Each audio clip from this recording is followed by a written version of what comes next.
6개월째 만나고 있다는 최강민이라는 청년의 부모님을 만나는 아주 중요한 자리였어요.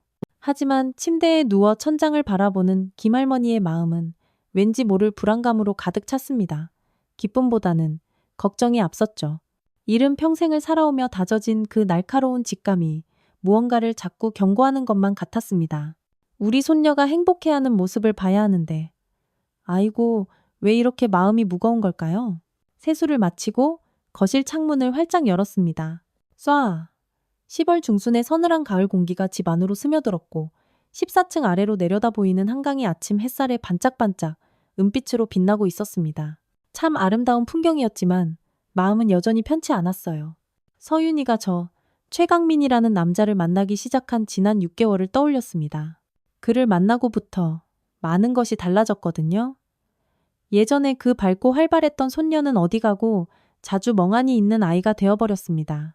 웃음소리도 예전 같지 않았고 무엇보다 건강이 눈에 띄게 나빠진 것 같았어요. 부엌으로 향하며 김할머니는 또리를 불렀습니다. 또리는 서윤이가 중학생 때부터 키운 개였습니다. 갈색과 흰색 털이 섞인 중형견으로 올해 벌써 10살이 되었죠. 사람으로 치면 이른이 넘은 나이였지만 여전히 건강하고 활발했습니다. 또리는 성격이 워낙 온순해서 사람을 참 잘 따랐어요. 지금까지 누구에게든 꼬리를 살랑살랑 흔들며 다가가던 녀석이었습니다. 그런데 그런 또리가 최강민만 보면 완전히 달라졌습니다.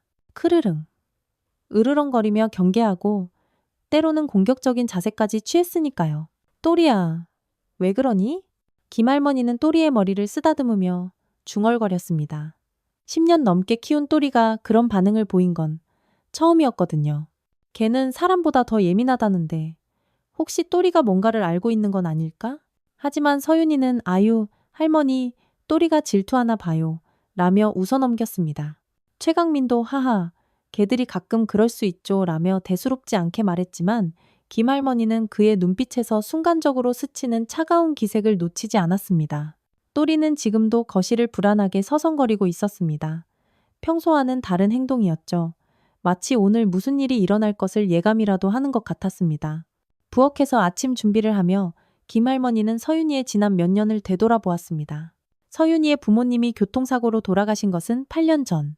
당시 대학생이었던 서윤이는 졸지에 천에 고아가 되었고 할머니인 김영옥 씨가 후견인이 되어 함께 살기 시작했습니다. 부모님이 남긴 재산은 상당했습니다. 강남의 아파트 3채와 상가 건물, 주식과 현금까지. 평생을 근검절약하며 살아온 김할머니는 그 재산을 아주 조심스럽게 관리했습니다. 부동산 가격이 오르고 주식도 꾸준히 수익을 내면서 이제는 수십억 원의 자산이 되었죠. 서윤이는 착하고 순진한 아이였습니다. 부모님을 잃은 슬픔에도 불구하고 할머니를 걱정시키지 않으려고 애쓰는 효녀였어요. 돈에 대해서는 별로 관심이 없어서 모든 것을 할머니가 관리하고 있었습니다. 할머니가 알아서 하세요. 서윤이는 그저 그렇게 말할 뿐이었죠. 그런 서윤이가 6개월 전부터 갑자기 달라지기 시작했습니다. 바로 최강민이라는 남자를 만나면서부터였어요. 처음에는 연애를 시작한 설렘 때문이라고 생각했습니다. 서윤이에게는 조금 늦은 첫사랑이었으니까요. 할머니, 강민 오빠가 결혼하면 제 재산도 정리해야 한대요. 서윤이가 어느 날 이런 말을 했을 때 김할머니는 깜짝 놀랐습니다. 이제 겨우 만난 지 몇 달 된 남자가 벌써부터 재산 이야기를 한다는 것이 너무 이상했습니다. 보통 젊은 연인들이 나누는 대화는 아니었죠. 아니, 그 남자가 네 재산에 대해 어떻게 알고 있니? 제가 얘기했어요. 오빠가 궁금해하길래요. 결혼 생각하니까 서로 솔직해야 한다면서. 김할머니는 더욱 의심스러웠습니다. 진정한 사랑이라면 상대방의 재산보다는 사람 자체에 관심을 가져야 하는 것 아닐까요? 그리고 서윤이가 최근 들어 자주 멍하니 있는 모습도 계속 신경이 쓰였습니다. 서윤아, 너 요즘 몸이 안 좋니? 자꾸 피곤해 보이는데. 아니에요, 할머니. 강민 오빠가 주는 영양제 먹고 있어서 괜찮아요. 몸에 좋은 거래요. 영양제? 건강한 애가 왜 갑자기 영양제를? 오빠가 제가 피곤해 보인다고 특별히 구해준 거예요. 외국에서 수입한 고급 영양제래요. 하나에 10만 원이나 한대요. 김할머니는 그 말을 듣고 더욱 이상하다고 생각했습니다. 건강한 젊은 사람이 왜 갑자기 그렇게 비싼 영양제를 먹어야 할까요? 그리고 서윤이의 얼굴을 자세히 보니 영양제를 먹는다는 사람치고는 안색이 영 좋지 않았습니다. 오히려 예전보다 더 야위어 보였고 눈빛도 흐릿했죠. 집중력도 떨어진 것 같았고 자주 깜빡깜빡하는 일이 많아졌습니다. 이런 증상들이 영양제 때문이라고 하기에는 너무 이상했습니다. 더욱 걱정스러운 것은 서윤이가 최강민과 함께 있을 때의 모습이었습니다. 평소에 활발하고 당당한 서윤이가 아니라 마치 조심스럽게 눈치를 보는 사람 같았어요. 자신의 의견보다는 최강민의 말에 무조건 따르는 모습을 보일 때가 많았습니다. 상견례 약속 시간이 다가오자 김할머니는 서윤이의 방으로 갔습니다. 문을 살짝 열어보니 서윤이는 거울 앞에서 화장을 하고 있었는데 손이 미세하게 떨리고 있었습니다. 립스틱을 바르려다가 실수로 삐끗 엇나가기도 했죠. 서윤아, 긴장되니? 네, 조금요. 그런데 할머니, 이상해요. 요즘 자꾸 깜빡깜빡해요. 어제 뭘 했는지도 잘 기억이 안 나고 머리가 막지 않은 것 같아요. 김할머니는 손녀의 얼굴을 자세히 살펴보았습니다. 화장을 했음에도 불구하고 얼굴이 예전보다 야위었고 눈 밑에는 다크서클이 짙게 패여 있었습니다. 눈빛도 흐릿했고 마치 정신이 온전하지 않은 사람처럼 보였어요. 서윤아, 혹시 그 영양제 말인데 정확히 언제부터 먹기 시작했니? 강민 오빠 만난 지 한 달쯤 뒤부터요. 제가 피곤해한다고 하니까 특별히 구해줬어요. 외국에서 수입한 고급 영양제라고 하루에 2번씩 먹으라고 하더라고요. 그 영양제 먹고 나서 기분은 어떠니? 처음에는 괜찮았는데 요즘에는 먹고 나면 머리가 좀 무거워져요. 그리고 자꾸 졸려서 낮잠을 자게 되고요.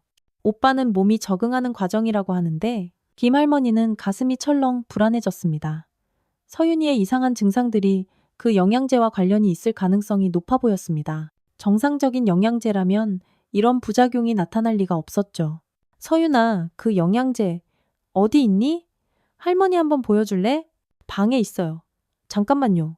서윤이가 서랍에서 꺼낸 영양제 병을 보고 김할머니는 더욱 의심스러워졌습니다. 겉보기에는 그럴듯한 외국 제품 같았지만 성분표가 영어로만 되어 있어서 정확히 무엇인지 알 수 없었습니다. 그리고 제조회사 이름도 들어본 적 없는 회사였어요. 서윤아, 이거 어디서 구한 거라고 했지? 오빠가 아는 의사 선생님이 추천해 준 거래요. 일반 약국에서는 안 파는 전문 영양제라고 했어요. 그때 거실에서 또리가 컹컹 짖는 소리가 들렸습니다. 창문 너머로 최강민이 걸어오는 모습이 보였습니다. 약속 시간보다 30분이나 일찍 온 것이었습니다. 또리는 평소와 다르게 격렬하게 짖으며 현관문 앞에서 서성거렸습니다.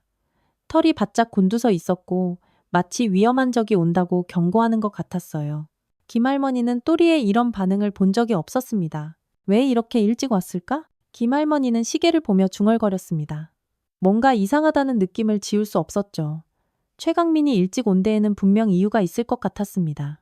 혹시 서윤이가 영양제에 대해 의심하고 있다는 걸 알고 있는 건 아닐까? 또리의 짖음 소리는 점점 더 격렬해졌습니다. 마치 조심해, 위험해 라고 외치는 것 같았어요. 안녕하세요, 할머님. 최강민이 현관에 들어서며 정중하게 인사했습니다.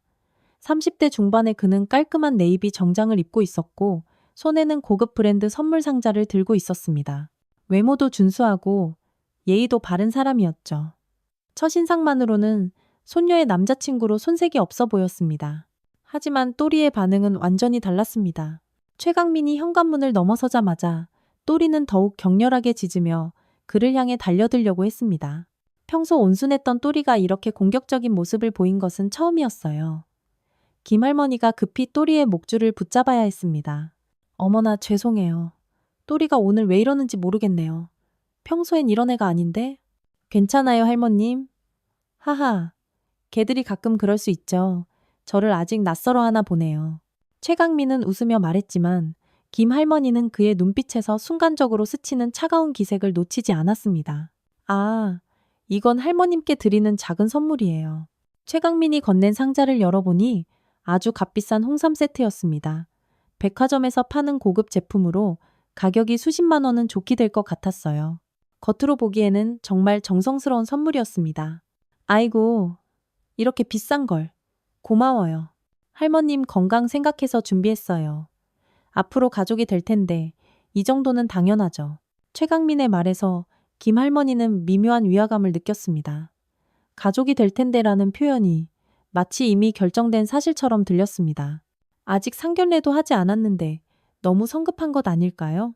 서윤아, 준비됐어? 네, 오빠. 거의 다 됐어요. 잠깐만 기다려주세요. 서윤이가 방에서 나왔습니다.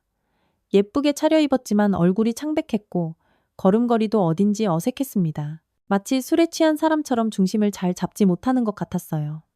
그리고 평소보다 말수가 적었고 최강민의 눈치를 보며 조심스럽게 행동했습니다. 몸은 괜찮니? 얼굴이 안 좋아 보이는데 김할머니가 걱정스럽게 물었습니다.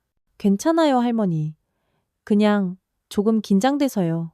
하지만 서윤이의 목소리는 평소와 달리 힘이 없었고 눈빛도 초점이 없어 보였습니다. 마치 정신이 흐릿한 상태에서 억지로 정상인 척하고 있는 것 같았어요. 최강민이 서윤이의 어깨에 손을 올리며 말했습니다. 긴장할 필요 없어. 자, 그럼 출발할까요? 부모님이 기다리고 계세요. 최강민이 시계를 보며 말했습니다. 아직 시간이 충분히 남아있음에도 불구하고 서두르는 기색이었습니다. 마치 이 집에서 빨리 벗어나고 싶어 하는 것 같았죠. 그의 시선이 자꾸 서윤이의 핸드백 쪽으로 향하고 있었습니다. 마치 그 안에 뭔가 중요한 것이 들어있는지 확인하고 싶어 하는 것 같았어요. 서윤아, 가방 챙겼니? 네, 챙겼어요. 서윤이가 핸드백을 들자 최강민의 표정이 순간 긴장되는 것을 김할머니가 포착했습니다. 왜 그가 서윤이의 가방에 그렇게 신경을 쓰는 걸까요? 가방 좀 볼 수 있을까? 상견례에 필요한 거 빠진 게 없나 할미가 확인해보자. 김할머니가 말하자 최강민이 재빨리 끼어들었습니다. 괜찮을 거예요, 할머님. 서윤이가 다 준비했을 테니까요. 어서 가시죠. 최강민의 서두르는 모습이 더욱 의심스러웠습니다. 또리는 집에 두고 가야겠네. 식당에 걔를 데리고 갈 수는 없으니까. 김할머니가 말하자 최강민의 표정이 조금 밝아졌습니다. 마치 또리가 없어지는 것을 반기기라도 하는 것 같았어요. 네, 그게 좋겠어요. 또리한테는 미안하지만. 서윤이가 또리에게 다가가 머리를 쓰다듬었습니다. 또리야, 집 잘 지키고 있어. 금방 돌아올게. 하지만 또리는 서윤이를 놓아주려 하지 않았습니다. 계속해서 서윤이의 옷자락을 물고 늘어졌죠. 마치 가지마, 위험해 라고 말하는 것 같았습니다. 또리가 왜 이러지? 평소엔 안 이러는데. 서윤이가 당황해하자 최강민이 짜증스럽다는 듯이 말했습니다. 그냥 두고 가요. 걔가 유난스럽게 왜 저러는지 모르겠네. 최강민의 말투가 평소보다 차갑게 변한 것을 김할머니는 놓치지 않았습니다. 그는 또리를 그저 방해되는 존재로 생각하고 있는 것 같았어요. 자, 그럼 정말 출발해야겠어요. 부모님이 기다리고 계시니까요. 최강민이 서윤이의 팔을 잡고 현관문으로 향했습니다. 세 사람이 집을 나서며 엘리베이터를 기다리고 있을 때 또리는 현관문 너머에서 계속 짖고 있었습니다. 평소에는 가족이 외출할 때 조용히 기다리던 또리가 이렇게 격렬하게 반응한 적은 없었습니다. 마치 무슨 일이라도 일어날 것을 예감하고 있는 것 같았어요. 또리가 오늘 정말 이상해요. 서윤이가 걱정스럽게 중얼거렸습니다.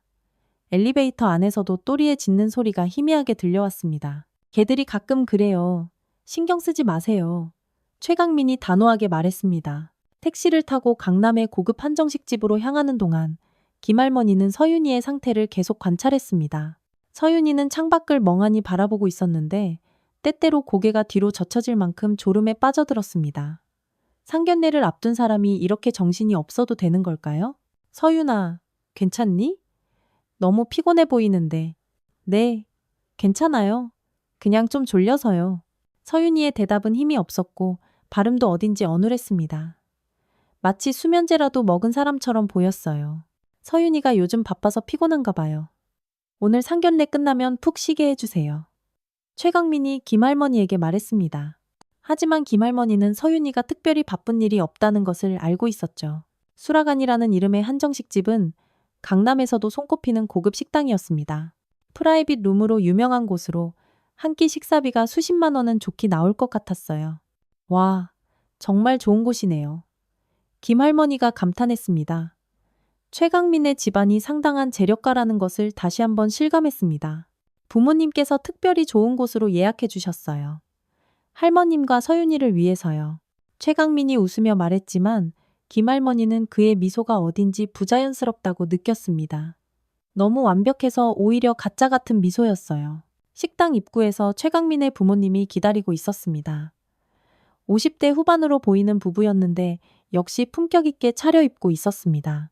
최강민 아버지는 제약회사 사장이라고 했고 어머니는 대학 교수라고 했죠. 안녕하세요. 서윤이 할머님이시군요. 반갑습니다. 최강민의 어머니가 정중하게 인사했습니다. 하지만 김할머니는 그들의 시선이 자꾸 서윤이에게 머물러 있다는 것을 느꼈습니다. 저희 서윤이 잘 부탁드립니다. 물론이죠. 우리 강민이가 서윤 씨를 정말 좋아해서요. 저희도 며느리로 모시게 되어 기쁩니다. 최강민 아버지의 말이었습니다. 하지만 그의 눈빛에는 기쁨보다는 다른 감정이 있는 것 같았습니다. 프라이빗 룸으로 안내받아 자리에 앉았습니다. 넓고 고급스러운 방에는 한국 전통 가구들이 품격 있게 배치되어 있었고 창밖으로는 아름다운 정원이 보였습니다. 분위기는 좋았지만 김할머니는 왠지 모를 긴장감을 느꼈습니다. 그런데 서윤 씨 부모님은 어떤 일을 하셨나요? 최강민 아버지가 물었습니다. 이미 알고 있을 법한 내용이었는데 굳이 묻는 것이 이상했습니다. 서윤이 부모는 8년 전에 사고로 세상을 떠났어요. 김할머니가 대답하자 최강민 부모님이 과장된 동정의 표정을 보였습니다. 아, 그렇게 어린 나이에 정말 안 됐네요. 그럼 혼자 살았겠군요. 할머니인 제가 돌보고 있습니다. 아, 그렇군요. 그럼 재산 관리 같은 것도 할머님께서 하고 계시는 거군요? 최강민 어머니의 질문이 점점 더 직접적으로 변해가고 있었습니다. 상견례 자리에서 나누기에는 너무 사적인 이야기였죠. 네, 서윤이가 아직 어려서 제가 관리하고 있어요. 부모님이 남기신 유산이 꽤 많다고 들었는데요. 우리 강민이가 서윤 씨한테 들었다고 하더라고요. 김할머니는 깜짝 놀랐습니다. 최강민이 서윤이로부터 재산에 대한 구체적인 정보를 드러낸 것 같았습니다. 그리고 그것을 부모님에게 보고까지 했다는 뜻이었죠. 그런 것까지 말했니? 김할머니가 서윤이를 바라보자 서윤이는 당황한 표정을 지었습니다. 제가요? 제가 언제 그런 말을 했죠? 기억이 안 나는데? 서윤이의 반응이 이상했습니다. 자신이 한 말을 기억하지 못한다는 것이었어요. 서윤아, 나랑 재산 얘기했었잖아. 최강민이 서윤이에게 말했습니다. 하지만 서윤이는 여전히 기억하지 못하겠다는 표정이었습니다. 정말 기억이 안 나요. 요즘 자꾸 깜빡깜빡해서 결혼을 앞두고 있으니까 서로 솔직해야죠. 재산 문제는 중요한 거니까요. 최강민 아버지가 말했습니다. 그의 말투에는 결혼이 이미 확정된 것처럼 전제하고 있었습니다. 아직 결혼이 확정된 건 아니죠? 김할머니가 조심스럽게 물었습니다. 물론 할머님 허락을 받아야겠지만 저희는 이미 마음을 정했어요. 서윤 씨도 그렇고요. 최강민이 서윤이의 손을 잡으며 말했습니다. 하지만 서윤이는 그 손길이 불편한 듯 몸을 살짝 움츠렸습니다. 음식이 나오기 시작했습니다. 정말 고급스러운 한정식이었지만 분위기는 점점 더 어색해져 갔습니다. 최강민 가족들의 질문은 계속해서 재산 관련된 내용으로 이어졌습니다. 상견례에서 이렇게 노골적으로 재산 이야기를 하는 것이 예의에 맞는 일일까요? 그때 서윤이가 갑자기 얼굴이 창백해지며 일어났습니다. 죄송해요. 화장실 좀 다녀와도 될까요? 갑자기 속이 좀. 괜찮니? 서윤아? 김할머니가 걱정스럽게 물었습니다. 네, 괜찮아요. 금방 올게요. 서윤이가 핸드백을 들고 화장실로 향했습니다. 그때 최강민의 표정이 순간 긴장되는 것을 김할머니는 놓치지 않았습니다. 서윤이가 화장실로 간 후 최강민 가족들의 대화는 더욱 노골적이 되었습니다. 마치 서윤이가 없는 틈을 이용해서 진짜 속내를 드러내는 것 같았어요. 할머님, 솔직히 말씀드리면 저희도 서윤 씨의 재산 상황을 정확히 알고 싶습니다. 결혼하면 가족이 되는 건데 서로 숨길 게 뭐 있겠어요? 최강민 아버지가 직설적으로 말했습니다. 김할머니는 그의 말투에서 사업가의 냉정함을 느꼈습니다. 그런 것들은 아이들이 결혼한 후에 천천히 정리해도 되지 않을까요? 아니에요, 할머님. 요즘 세상에는 혼전재산 계약서 같은 것도 쓰잖아요. 미리 정리해두는 게 좋습니다. 최강민 어머니가 거들었습니다. 그들의 관심사가 서윤이 개인이 아니라 재산에 있다는 것이 점점 더 명확해지고 있었습니다. 그런데 서윤 씨가 요즘 좀 이상하지 않나요?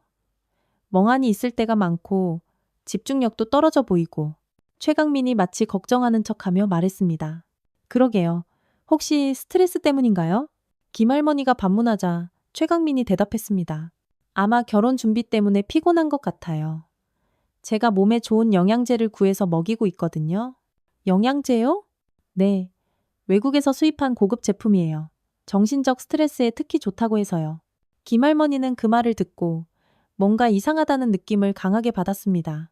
서윤이의 이상한 증상들이 시작된 시기와 그 영양제를 먹기 시작한 시기가 정확히 일치했습니다. 어떤 성분의 영양제인지 알 수 있을까요? 복합 비타민과 미네랄 성분이에요. 의사 처방으로만 구할 수 있는 전문 영양제라 일반인들은 잘 모르실 겁니다. 최강민의 설명이 모호했습니다. 구체적인 성분이나 제조회사에 대해서는 명확히 말하지 않았죠. 그때 화장실에서 쿵 하는 큰 소리가 들렸습니다. 뭔가 떨어지는 소리와 함께 서윤이의 작은 비명 소리가 났습니다. 어머, 무슨 일이지? 김할머니가 자리에서 일어나려 하자 최강민이 재빨리 말했습니다. 제가 가볼게요. 할머님은 여기서 기다리세요. 하지만 김할머니는 이미 자리를 박차고 일어나고 있었습니다. 손녀에게 무슨 일이 생겼는지 직접 확인하고 싶었어요. 화장실 앞에 도착하니 서윤이가 바닥에 쪼그리고 앉아 흩어진 물건들을 주워 담고 있었습니다. 핸드백이 바닥에 떨어지면서 안에 내용물들이 모두 쏟아져 나온 것 같았어요. 서윤아, 괜찮니? 네, 할머니. 그냥 가방을 떨어뜨렸어요. 갑자기 어지러워서. 김 할머니가 서윤이를 도와 물건들을 주워 담으려다가 깜짝 놀랐습니다. 핸드백에서 나온 물건들 중에 이상한 것들이 있었습니다. 작은 약병 몇 개와 함께 서윤이의 이름으로 된 서류들이 있었던 겁니다. 그중 하나는 유언장 초안이라고 적힌 문서였고 다른 하나는 재산 이전 동의서 같은 법률 문서였습니다. 서윤아, 이게 뭐니? 김할머니가 그 서류들을 들어보이자 서윤이는 당황한 표정을 지었습니다. 이상해요. 제가 왜 이런 걸 가지고 있죠? 전혀 기억이 안 나는데. 그때 최강민이 화장실로 달려왔습니다. 서류들을 본 그의 얼굴이 순간 굳어졌습니다. 아, 그건 제가 서윤이한테 준 거예요. 결혼 전에 미리 준비해 두라고 해서요. 유언장을요?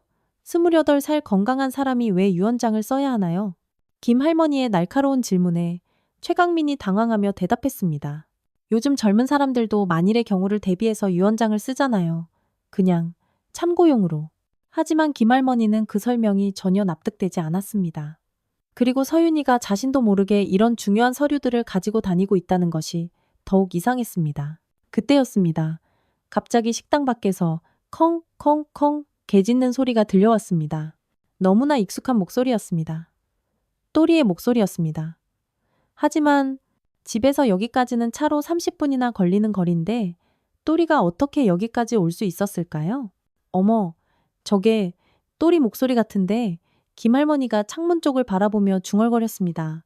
정말로 또리가 식당 입구 쪽에서 짖고 있는 소리였습니다. 그 소리는 평소의 짖음과는 달랐습니다. 더 절박하고 더 간절했습니다. 마치 도와주세요. 서윤이가 위험해요. 라고 외치는 것 같았어요. 에이, 설마요 할머님.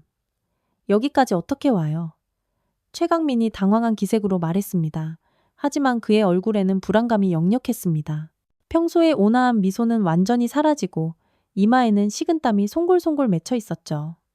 마치 자신의 계획에 예상치 못한 변수가 생긴 것을 두려워하는 것 같았습니다. 최강민의 부모님도 불안한 기색을 보였습니다. 특히 최강민 아버지는 시계를 자꾸 보며 초조해했습니다. 혹시 우리 계획에 차질이 생기는 건 아니겠지? 최강민 어머니가 작은 목소리로 아들에게 물었습니다. 그들의 대화를 들은 김할머니는 더욱 의심스러워졌습니다. 무슨 계획을 말하는 걸까요? 그때 식당 직원이 프라이빗 룸으로 들어왔습니다. 얼굴에는 당황한 기색이 역력했죠. 죄송합니다. 밖에 개가 한 마리 있는데 계속 짖으면서 안으로 들어오려고 해서요. 다른 손님들께서 시끄럽다고 불만을 제기하고 계십니다. 혹시 손님들 중에 기르시는 개인가요? 아닙니다. 저희와는 상관없는 개인 것 같은데요. 최강민이 재빨리 대답했습니다. 하지만 김할머니와 서윤이는 서로 눈을 마주쳤습니다. 정말로 또리가 여기까지 온 것이었습니다. 아니에요. 제 개예요. 잠깐만요. 김할머니가 자리에서 일어나자 최강민이 재빨리 말했습니다. 아니에요, 할머님. 제가 나가서 확인해 볼게요. 할머님은 여기서 편히 계세요. 하지만 김할머니는 이미 문으로 향하고 있었습니다. 또리가 어떻게 여기까지 왔는지, 그리고 왜 이렇게 필사적으로 자신들을 찾아왔는지 알고 싶었습니다. 10년 넘게 키운 직감이 이것이 단순한 우연이 아니라고 말하고 있었습니다. 식당 입구에 나가보니 정말로 또리가 있었습니다. 털이 흙투성이가 되고 숨을 헐떡이는 것으로 보아 먼 길을 달려온 것 같았습니다. 발바닥 사이에는 피가 맺혀 있었고 평소보다 훨씬 야위어 보였어요. 또리는 김할머니를 보자마자 달려와서 다리에 머리를 비비며 안절부절못했습니다. 또리야, 세상에, 어떻게 여기까지 왔니? 집에서 여기까지가 얼마나 먼데. 혼자서 얼마나 무서웠을까. 김할머니의 목소리에는 걱정과 미안함이 섞여 있었습니다. 또리는 계속해서 식당 안으로 들어가려고 했습니다. 마치 서윤이를 찾고 있는 것 같았어요. 그리고 무언가 급한 일이 있다는 듯이 계속 짖었습니다. 그 짖음 소리에는 절박함이 가득했습니다. 또리가 이상해요. 평소에는 이렇게 안 하는데. 서윤이가 밖으로 나와서 또리를 보며 말했습니다. 또리는 서윤이를 보자마자 더욱 격렬하게 반응했습니다. 서윤이의 다리에 머리를 비비며 낑낑 울음소리를 냈습니다. 마치 왜 이런 위험한 사람들이랑 같이 있어? 빨리 집으로 가자 라고 말하는 것 같았어요. 그때 또리가 서윤이의 핸드백 쪽으로 달려가더니 그것을 와락 물고 흔들기 시작했습니다. 평소 얌전했던 또리의 이런 행동은 정말 이상했습니다. 또리야, 왜 그래? 가방을 왜? 그때였습니다. 또리가 핸드백을 너무 세게 무는 바람에 가방이 열리면서 안에 내용물들이 다시 바닥에 와르르 쏟아졌습니다. 아까 화장실에서와 똑같은 상황이었죠. 하지만 이번에는 더 많은 사람들이 보고 있었습니다. 최강민 부모님도 밖으로 나와 있었거든요. 바닥에 흩어진 서류들을 보고 그들의 표정이 굳어졌습니다. 특히 유언장 초안과 재산 이전 동의서가 눈에 띄자 최강민 아버지의 얼굴이 하얗게 질렸습니다. 이게 뭐죠? 왜 서윤 씨가 이런 서류를 가지고 다니는 겁니까? 최강민 아버지가 유언장 초안을 집어들며 물었습니다. 그의 목소리에는 당황함과 동시에 분노가 섞여 있었습니다. 아, 아버님, 그건 그냥 참고용으로 준비한 거예요. 결혼 전에 미리 정리해두면 좋다고 해서. 최강민이 서둘러 설명했지만 김할머니는 이제 확신했습니다. 뭔가 아주 큰 음모가 있다는 것을요. 그리고 또리가 그것을 알고 있었다는 것을. 또리는 계속해서 그 서류들 주위를 맴돌며 짖었습니다. 마치 이게 증거야. 이것들이 위험한 거라고. 빨리 알아채란 말이야. 라고 외치는 것 같았습니다. 그리고 최강민을 향해서는 크르릉 으르렁거리며 위협적인 자세를 취했습니다. 할머니, 우리 집으로 돌아가요. 서윤이가 단호하게 말했습니다. 또리의 행동과 지금까지의 이상한 일들을 종합해보니 더 이상 이 자리에 있어서는 안 될 것 같았습니다. 이른 평생의 인생 경험과 직감이 위험을 경고하고 있었어요. 어머님, 아직 식사도 제대로 못 하셨는데 이렇게 가시면 저희가 너무 죄송합니다. 최강민 어머니가 만류했지만 김할머니는 마음을 바꾸지 않았습니다. 오히려 그들이 자신들을 붙잡으려 하는 것이 더욱 의심스러웠습니다. 서윤이가 몸이 안 좋아 보여서요. 집에서 쉬게 해주고 싶어요. 정말로 서윤이의 상태는 좋지 않았습니다. 얼굴이 창백했고 걸음걸이도 휘청거렸습니다. 마치 술에 취한 사람처럼 보였는데 술은 한 방울도 마시지 않았죠. 그럼 저도 함께 가겠습니다. 두 분을 집까지 안전하게 모셔드려야죠. 최강민이 말했지만 김할머니는 단호하게 고개를 저었습니다. 아니요. 오늘은 서윤이와 둘이서 조용히 지내고 싶어요. 내일 다시 연락드리겠습니다. 하지만 할머님, 서윤이와 저는 곧 결혼할 사이인데 아직 결혼한 것도 아니고 약혼한 것도 아니잖아요. 오늘 상견례는 여기서 끝내겠어요. 김할머니의 말에 최강민의 얼굴에 불만의 기색이 역력했습니다. 평소에 온화한 가면이 벗겨지면서 차가운 본성이 드러나고 있었어요. 하지만 어른들 앞에서 드러내놓고 반대할 수는 없었죠. 최강민 부모님도 당황한 기색이었습니다. 뭔가 계획이 틀어지고 있다는 것을 느끼고 있는 것 같았어요. 알겠습니다. 그럼 내일 연락 기다리겠습니다. 하지만 미나가 계속 이상한 행동을 한다면 최강민의 말에는 미묘한 위협이 담겨 있었습니다. 김할머니는 그것을 놓치지 않았습니다. 무슨 말씀이세요?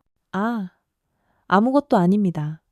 그냥 서윤이가 건강했으면 좋겠다는 뜻이었어요. 택시를 타고 집으로 향하는 동안 또리는 서윤이의 무릎에 머리를 올리고 조용히 있었습니다. 하지만 여전히 경계를 늦추지 않고 있었죠. 마치 이제 안전해졌어. 하지만 아직 조심해야 해. 라고 말하는 것 같았습니다. 할머니, 또리가 어떻게 그 식당까지 찾아온 걸까요? 정말 신기해요. 개들은 후각이 뛰어나서 주인을 찾을 수 있다고 하더라. 하지만 그보다 중요한 건 김할머니는 서윤이의 핸드백을 바라보며 말했습니다. 네가 가지고 있던 그 서류들이야. 넌 정말 기억이 안 나니? 전혀요. 제가 언제 그런 걸 준비했는지, 그리고 왜 유언장을 써야 하는지도 모르겠어요.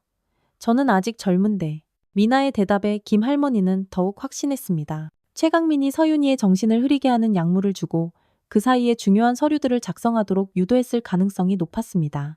서윤아, 혹시 그 영양제를 먹고 난 후에 뭔가 했던 일들이 기억 안 나는 경우가 있었니? 네, 가끔 있었어요. 강민 오빠랑 만났던 날들 중에 기억이 없는 시간들이 있어요. 몇 시간씩 뭘 했는지 모를 때가 있었거든요. 이것은 명백히 비정상적인 증상이었습니다. 건강한 젊은 사람이 몇 시간씩 기억을 잃는다는 것은 있을 수 없는 일이었죠. 집에 도착하자마자 김할머니는 서윤이를 소파에 앉히고 진지하게 말했습니다. 서윤아, 솔직히 말해줘. 최강민이 준 영양제를 먹고 나서 기분이 어땠니? 처음에는 괜찮았는데 요즘에는 먹고 나면 머리가 멍해져요. 그리고 기억력도 떨어지는 것 같고 가끔은 강민 오빠가 시키는 대로 하고 있는 제 자신을 발견할 때가 있어요. 서류에 사인을 하거나 은행 관련 질문에 답하거나 그런데 나중에 생각해보면 왜 그랬는지 기억이 잘 안 나요. 김할머니는 소름이 돋았습니다. 최강민이 체계적으로 서윤이를 조종하고 있었던 것입니다. 그 영양제 어디 있니? 가져와 볼래? 서윤이가 방에서 가져온 영양제 병을 자세히 살펴보니 김할머니는 더욱 의심스러워졌습니다. 라벨에 적힌 성분명들이 일반적인 비타민이 아니었어요. 그리고 제조회사도 들어본 적 없는 곳이었죠. 이상하네. 이런 성분들은 일반 영양제에 들어가는 게 아닌데 평생 병원에서 일하면서 각종 약물에 대해 어느 정도 지식이 있던 김할머니는 그 성분들 중 일부가 정신과 약물에 사용되는 것들임을 알아차렸습니다. 서윤아 이 약, 당분간 절대 먹지 마. 일단 병원에서 검사부터 받아보자. 네 할머니, 사실 저도 이상하다고 생각했어요. 먹을 때마다 정신이 흐릿해지는 게. 하지만 강민 오빠가 몸에 좋다고 하니까 그냥 계속 먹었어요. 또리가 그들 옆으로 와서 앉았습니다. 마치 이제야 진실을 알게 됐구나. 다행이야 라고 말하는 것 같았어요. 그리고 서윤이를 바라보는 또리의 눈에는 깊은 사랑과 걱정이 어려 있었습니다. 그날 저녁 김할머니는 서윤이가 잠든 후 혼자 거실에서 생각에 잠겼습니다. 오늘 일어난 일들을 정리해보니 최강민의 목적이 점점 명확해졌습니다. 그는 서윤이의 재산을 노리고 있었고 그것을 위해 체계적으로 계획을 세워 접근한 것 같았습니다. 인생 경험으로 봤을 때 이런 치밀한 계획은 하루아침에 세워진 것이 아니었습니다. 아마도 몇 달, 아니 몇 년 전부터 서윤이를 관찰하고 연구했을 겁니다. 서윤이의 생활 패턴, 성격, 그리고 무엇보다 거대한 재산 상황까지 모든 것을 파악한 후에 접근했을 것이에요. 먼저 서윤이에게 의식을 흐리게 하는 약물을 주어 판단력을 떨어뜨리고 그 상태에서 재산 관련 서류들을 작성하도록 유도했을 겁니다. 그리고 결혼을 통해 합법적으로 재산을 차지하려 했던 것 같았어요. 만약 오늘 상견례가 성공적으로 끝났다면 아마 곧바로 결혼을 서두르려 했겠죠. 김할머니는 냉장고에서 우유를 꺼내 따뜻하게 데우며 계속 생각했습니다. 최강민이 오늘 일찍 온 이유도 이제 이해가 됐습니다. 아마도 서윤이의 핸드백에 있는 서류들을 확인하고 싶었거나 혹은 상견례 전에 서윤이에게 추가로 약물을 투여하려 했을 수도 있습니다. 그리고 최강민 부모님의 반응도 이상했습니다. 처음 만나는 며느리감에게 재산 이야기를 그렇게 노골적으로 하는 것은 정상적이지 않았죠. 마치 모든 계획을 알고 있는 사람들의 행동 같았습니다. 아마도 최강민의 범죄의 공모자였을 가능성이 높았습니다. 김할머니는 내일 해야 할 일들을 차근차근 정리했습니다. 우선 서윤이를 병원에 데려가서 약물 검사를 받게 하고 변호사와도 상담을 받아야겠다고 생각했습니다. 그리고 경찰에도 신고를 고려해 봐야 했죠. 하지만 무엇보다 중요한 것은 서윤이의 안전이었습니다. 최강민이 자신의 계획이 발각된 것을 알게 되면 어떤 행동을 할지 예측할 수 없었습니다. 혹시 서윤이에게 해를 끼치려 할 수도 있었으니까요. 그래서 당분간은 외출을 자제하고 최강민과의 연락도 최소화해야겠다고 생각했습니다. 또리는 여전히 서윤이의 방문 앞에서 경계를 서고 있었습니다. 마치 최강민이 밤에 몰래 찾아올까봐 걱정하는 것 같았어요. 김할머니는 또리의 이런 행동을 보며 개들의 직감이 얼마나 뛰어난지 새삼 깨달았습니다. 또리야, 고생 많았어. 네가 아니었으면 정말 큰일 날 뻔했다. 김할머니가 또리의 머리를 쓰다듬자 또리는 꼬리를 살짝 흔들었습니다. 하지만 여전히 긴장을 늦추지 않고 있었죠. 마치 아직 위험이 완전히 지나가지 않았다는 것을 알고 있는 것 같았습니다. 김할머니는 또리에게 특별한 간식을 주었습니다. 오늘 또리가 보여준 용기와 충성심에 대한 보상이었습니다. 10살이라는 나이에도 불구하고 그 먼 길을 혼자 달려와서 서윤이를 구해낸 것은 정말 대단한 일이었습니다. 밤늦게까지 잠이 오지 않았습니다. 김할머니는 거실에서 서윤이와 또리를 번갈아 보며 지켰습니다. 혹시 최강민이 밤중에 찾아올지도 모른다는 불안감 때문이었죠. 다음 날 아침 서윤이는 훨씬 맑은 정신을 보였습니다. 최강민이 준 약물을 하루 정도 끊었더니 벌써 효과가 나타나는 것 같았어요. 얼굴에도 혈색이 돌았고 눈빛도 예전처럼 또렷해졌습니다. 할머니, 이상해요. 어제보다 머리가 훨씬 맑아진 것 같아요. 그리고 기억도 더 선명해지는 것 같고요. 그럼 그 영양제가 정말 문제였나 보다. 서윤이는 어제 있었던 일들을 다시 떠올려보며 말했습니다. 생각해보니까 정말 이상했어요. 상견례 자리에서 최강민 오빠 부모님이 계속 재산 이야기만 하시더라고요. 처음 만나는 자리에서 그런 이야기를 하는 게 정상인가요? 전혀 정상적이지 않지. 보통은 서로를 알아가는 시간을 가져야 하는데 김 할머니는 서윤이를 데리고 대학병원으로 갔습니다. 오래전부터 알고 지내던 의사에게 부탁해서 서윤이의 혈액 검사를 받았습니다. 긴급 검사를 요청해서 당일 오후에 결과를 받을 수 있었어요. 결과는 충격적이었습니다.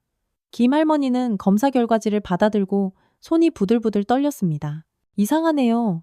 서윤 씨 혈액에서 정신과 약물 성분이 검출됐습니다. 그것도 상당히 높은 농도로요. 이런 약물은 처방전 없이는 절대 구할 수 없는 전문 의약품인데. 담당 의사는 검사 결과를 보며 심각한 표정을 지었습니다. 어떤 효과가 있는 약물인가요? 의식을 흐리게 하고 기억력을 떨어뜨리는 효과가 있습니다. 그리고 판단력도 현저히 저하시키죠. 정신과에서 극심한 불안증이나 조현병 환자에게 사용하는 아주 강한 약물이에요. 건강한 사람이 복용하면 매우 위험합니다. 의사의 설명을 들으며 김할머니는 분노로 온몸이 떨렸습니다. 최강민이 의도적으로 서윤이에게 이런 위험한 약물을 먹인 것이었습니다. 이 정도 농도라면 거의 매일 복용한 것 같네요. 정말 위험한 일이었습니다. 조금 더 오래 복용했다면 뇌에 영구적인 손상이 올 수도 있었을 거예요. 그리고 이런 약물은 중독성도 있어서 갑자기 끊으면 금단 증상이 나타날 수도 있습니다. 의사의 말에 김할머니는 등골이 오싹해졌습니다. 손녀가 얼마나 위험한 상황에 있었는지 깨달았어요. 금단 증상이라면 어떤 것들인가요? 두통, 메스꺼움, 불안감, 손떨림 등이 있을 수 있어요. 하지만 다행히 아직 복용 기간이 그리 길지 않아서 심각한 금단 증상은 없을 것 같습니다. 그래도 며칠간은 주의 깊게 관찰하셔야 해요.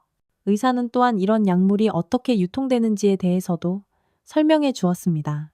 이런 약물은 제약회사에서 엄격하게 관리되는 것들입니다. 일반인이 구하려면 의사의 처방전이 필요하고 사용량까지 철저히 추적 관리되죠. 그런데 어떻게 이런 약물을 구했는지, 혹시 불법적으로 제조되거나 유통되는 경우도 있나요? 있긴 하지만 매우 드뭅니다. 그리고 그런 경우에는 심각한 법적 처벌을 받게 되죠. 이 사건은 경찰에 신고하시는 게 좋을 것 같습니다. 병원에서 나온 후 김 할머니는 바로 변호사 사무실로 향했습니다. 서윤이가 모르는 사이에 작성된 서류들의 법적 효력에 대해 알아봐야 했으니까요. 변호사 사무실에서 나온 결과도 심각했습니다. 서윤이의 이름으로 작성된 서류들 중에는 재산을 최강민에게 이전하는 내용의 동의서와 최강민을 수익자로 하는 유언장 초안이 있었습니다. 그뿐만 아니라 대출 신청서와 부동산 담보 설정 동의서까지 있었죠. 다행히 아직 공증을 받거나 정식으로 등록된 건 아니네요. 하지만 만약 결혼 후에 이런 서류들이 공식화됐다면 정말 큰 문제가 될 뻔했습니다. 법적으로는 당사자가 정신적으로 온전하지 않은 상태에서 작성된 서류이므로 무효라고 볼 수 있지만 그것을 증명하기가 쉽지 않거든요. 변호사는 또한 최강민을 고발할 수 있는 방법들에 대해서도 조언해 줬습니다. 약물을 이용한 사기와 재산 갈취 미수로 고발할 수 있습니다. 특히 정신과 약물을 무단으로 사용한 것은 의료법 위반으로도 처벌받을 수 있죠. 그리고 만약 이런 약물을 불법적으로 제조하거나 유통했다면 마약류 관리법 위반으로도 처벌받게 됩니다. 변호사는 추가로 서윤이의 재산을 보호하기 위한 방법들도 제안했습니다. 당분간은 모든 재산 관련 거래를 중단하시고 은행에도 사정을 설명해서 보안을 강화하시는 게 좋겠습니다. 그리고 서윤 씨 명의로 작성될 수 있는 모든 서류에 대해서도 주의하셔야 합니다. 김할머니는 즉시 경찰서로 향했습니다. 담당 형사에게 모든 경위를 설명하고 병원에서 받은 검사 결과와 수상한 서류들을 제출했습니다. 이건 정말 교묘한 수법이네요. 요즘 이런 식으로 상속녀들을 노리는 사기 사건들이 늘고 있습니다. 특히 부모를 잃고 혼자 사는 젊은 여성들을 타겟으로 하는 경우가 많아요. 형사는 최강민에 대한 조사를 시작하겠다고 약속했습니다. 그리고 서윤이의 안전을 위해 당분간 외출을 자제하고 가능하면 다른 곳에 피신해 있으라고 조언했습니다. 이런 사건의 가해자들은 자신의 계획이 발각되면 예측할 수 없는 행동을 할 수 있습니다. 특히 큰 금액이 걸린 사건이라면 더욱 위험할 수 있어요. 집으로 돌아온 김할머니와 서윤이는 그동안의 일들을 차근차근 정리해봤습니다. 서윤이는 약물의 효과가 빠지면서 점점 더 많은 것들을 기억해내기 시작했습니다. 할머니, 이제 생각해보니 강민 오빠가 이상한 질문들을 많이 했어요. 할머니 통장 비밀번호나 부동산 서류가 어디 있는지, 보험이나 주식은 얼마나 되는지 같은 것들요. 그럴 때마다 넌 어떻게 대답했니? 잘 기억이 안 나는데 아마 다 말해준 것 같아요. 그때는 머리가 멍해서 뭐가 중요한 정보인지도 모르겠더라고요. 그냥 오빠가 궁금해하니까 당연히 말해줘야 한다고 생각했어요. 김할머니는 다행히 은행 거래에는 본인 확인이 까다로워서 큰 피해는 없었지만 만약 결혼까지 했다면 정말 위험했을 것이라고 생각했습니다. 그날 저녁 최강민에게서 전화가 왔습니다. 김할머니는 전화벨이 울릴 때 심장이 빠르게 뛰는 것을 느꼈습니다. 또리도 전화벨 소리에 반응하며 경계 태세를 취했습니다. 할머님, 서윤이는 괜찮나요? 어제 갑자기 가셔서 정말 걱정됐어요. 밤새 잠도 못 잤습니다. 최강민의 목소리는 평소처럼 다정했지만 김할머니는 그 안에 숨겨진 긴장감을 느낄 수 있었습니다. 그리고 그가 밤새 잠도 못 잤다고 한 것이 단순한 걱정 때문만은 아닐 것이라고 생각했죠. 서윤이는 괜찮아요. 하지만 당분간 만나지 않았으면 좋겠어요. 김할머니의 단호한 대답에 최강민은 잠시 침묵했습니다. 왜요? 무슨 일 있었나요? 혹시 제가 잘못한 게 있나요? 서윤이가 몸이 안 좋아서 병원에 갔어요. 그런데 의사 선생님이 이상한 말씀을 하시더라고요. 김할머니는 최강민의 반응을 살피기 위해 조심스럽게 말했습니다. 어떤 말씀이신데요? 최강민의 목소리에 명백한 동요가 있었습니다. 서윤이가 복용하고 있는 약물에 대해서요. 의사 선생님이 성분을 보고 이상하다고 하시더라고요. 건강한 젊은 사람이 그런 약을 먹을 이유가 없다고 하시면서요. 전화 너머로 최강민이 꿀꺽 침을 삼키는 소리가 들렸습니다. 그게 무슨 말씀인지 잘 모르겠는데요. 제가 준 건 그냥 일반 영양제인데 영양제가 아니라고 하시더라고요. 정신과에서 사용하는 약물이라고 하시면서 어떻게 이런 약을 구했는지 의심스럽다고 하시더라고요. 김 할머니의 말에 최강민은 더 이상 대답하지 못했습니다. 긴 침묵이 흘렀습니다. 강민 씨, 정말 모르시는 거예요? 저도 잘 모르겠어요. 아는 의사 선생님이 추천해 주신 건데 혹시 잘못된 걸 주신 건 아닐까요? 최강민의 변명이 점점 더 어색해지고 있었습니다. 그럼 그 의사 선생님 연락처를 알려주세요. 직접 문의해보고 싶어요. 그게 지금 해외에 나가 계셔서 연락이 안 되는 상황이에요. 너무나 뻔한 거짓말이었습니다. 김 할머니는 최강민이 완전히 당황하고 있다는 것을 느꼈습니다. 아, 그럼 제가 다른 영양제를 구해볼게요. 더 안전한 제품으로요. 아니에요. 당분간은 아무것도 먹지 않을 거예요. 그리고 강민 씨와도 당분간 연락을 하지 않겠어요. 김 할머니가 단호하게 말하자 최강민의 목소리가 급변했습니다. 할머님, 그러시면 안 됩니다. 서윤이와 저는 결혼할 사이인데 이렇게 갑자기 연락을 끊으시면 아직 결혼한 것도 아니고 정식으로 약혼한 것도 아니에요. 그리고 서윤이가 최근에 이상한 서류들을 가지고 다니는 것도 발견했어요.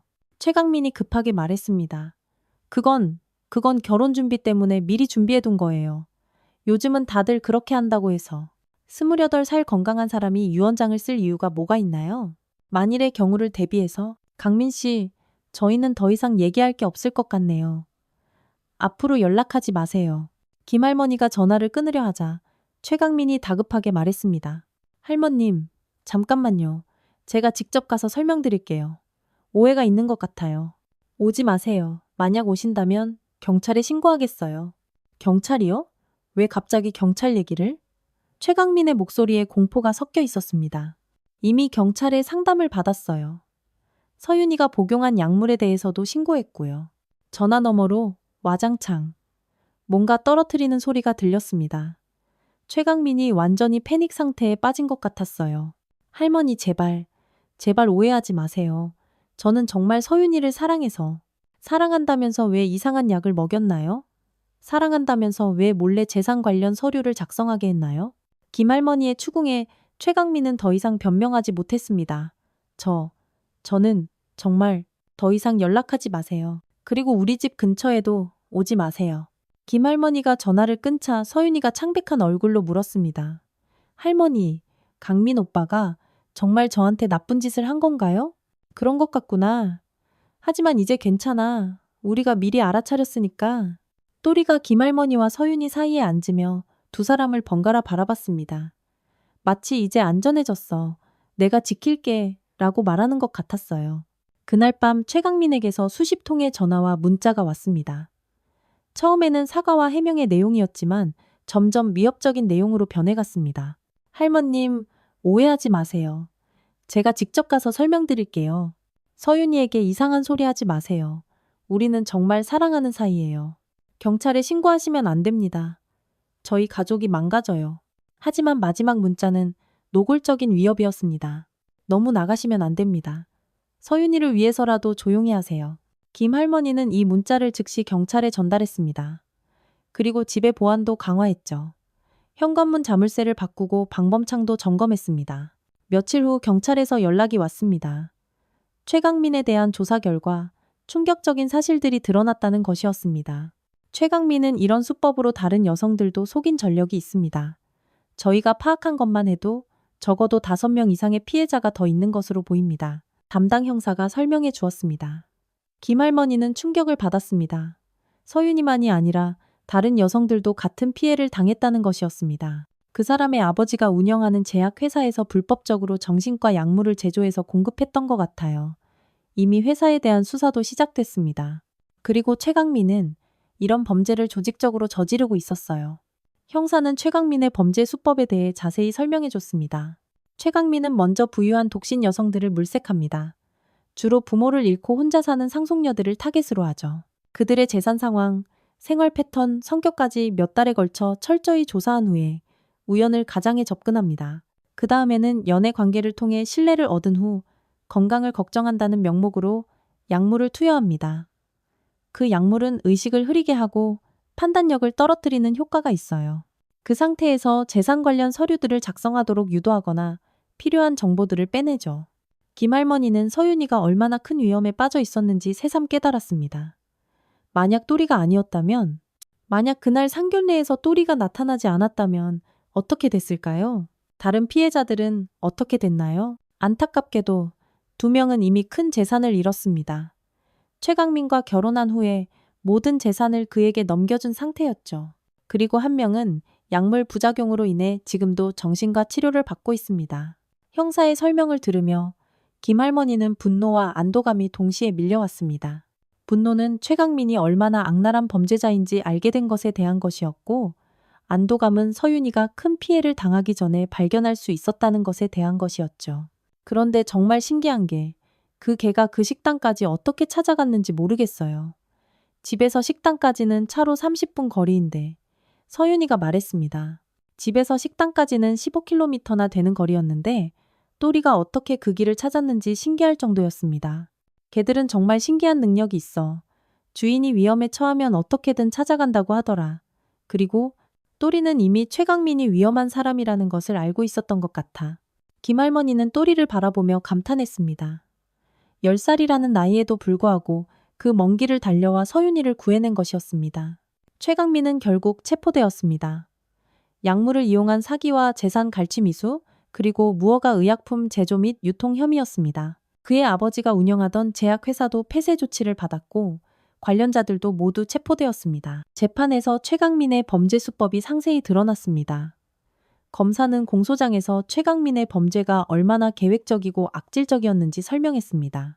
피고인은 최소 7명 이상의 여성들에게 같은 수법을 사용했습니다. 그중 3명은 실제로 큰 재산을 잃었고 2명은 약물 부작용으로 인해 지금도 치료를 받고 있습니다. 검사의 공소장을 들으며 김 할머니는 소름이 돋았습니다. 정말 큰 위험에서 벗어난 것이었습니다. 피고인의 범죄는 단순한 사기가 아닙니다. 피해자들의 정신을 조작하여 인격을 파괴하고 평생 모은 재산을 빼앗는 극악무도한 범죄입니다.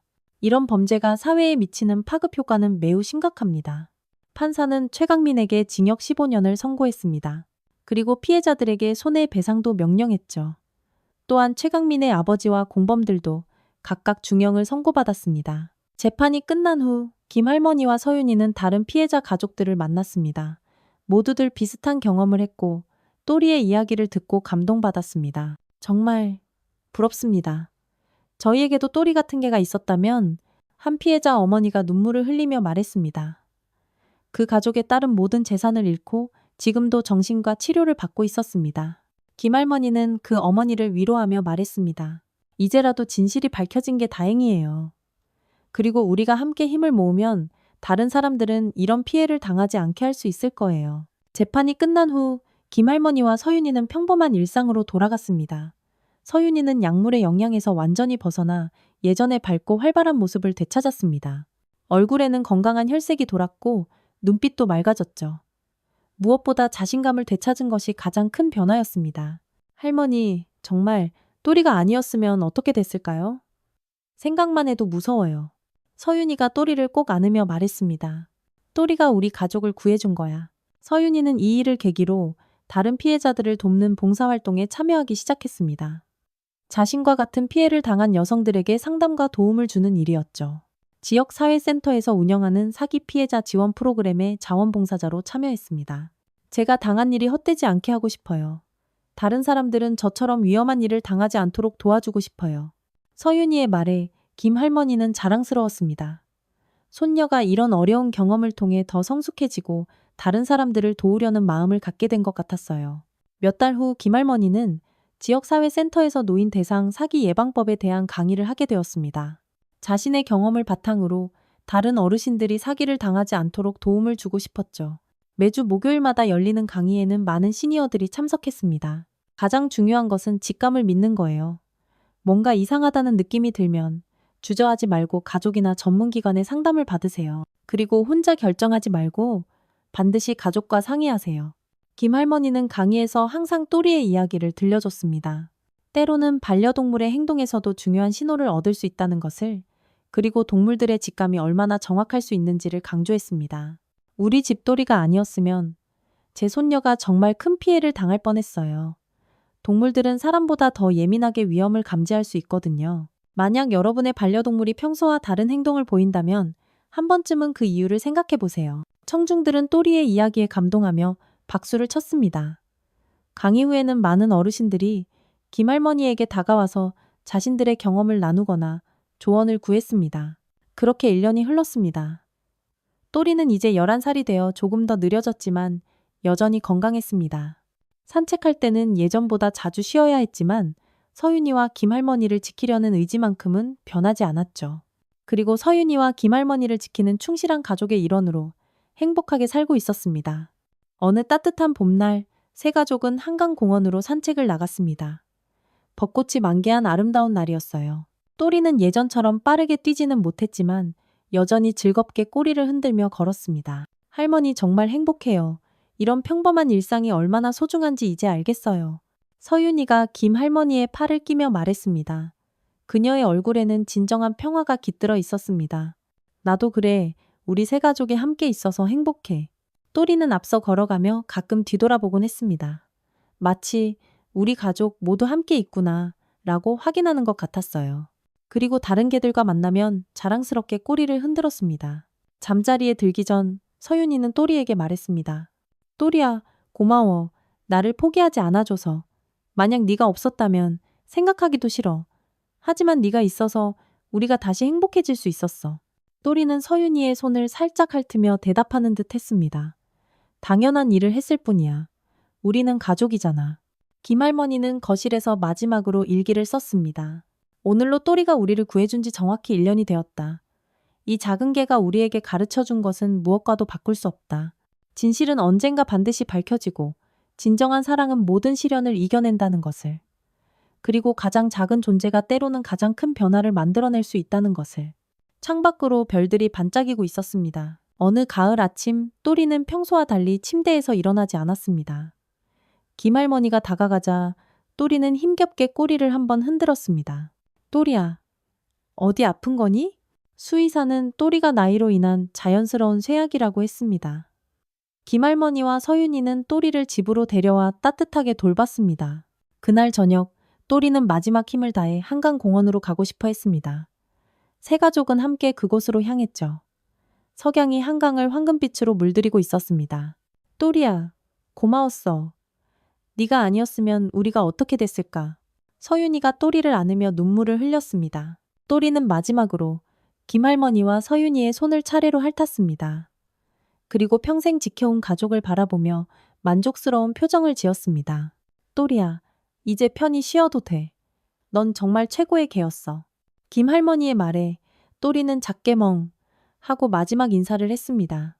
그리고 사랑하는 가족들의 품에서 조용히 눈을 감았습니다. 몇 년이 더 흘러 서윤이가 아이를 낳았을 때 그 아이는 할머니에게 물었습니다. 할머니, 또리는 어디 갔어요? 또리는 하늘나라에서 우리를 지켜보고 있단다. 김할머니는 거실에 걸린 또리 사진을 바라보며 미소를 지었습니다. 그 사진 속 또리는 서윤이와 함께 환하게 웃고 있었습니다. 또리는 우리 가족을 구해준 영웅이란다. 할머니와 엄마가 진짜 가족이 될 수 있게 도와준 천사야. 진실은 때로 상처를 주지만 그 진실을 지켜내는 것은 사랑입니다. 그리고 가장 작은 존재가 때로는 가장 큰 기적을 만들어냅니다. 여러분, 오늘 이야기 어떠셨나요? 이야기가 마음에 닿았다면 구독과 좋아요 부탁드릴게요. 여러분의 따뜻한 댓글 하나가 모두에게 큰 힘이 됩니다. 감사합니다.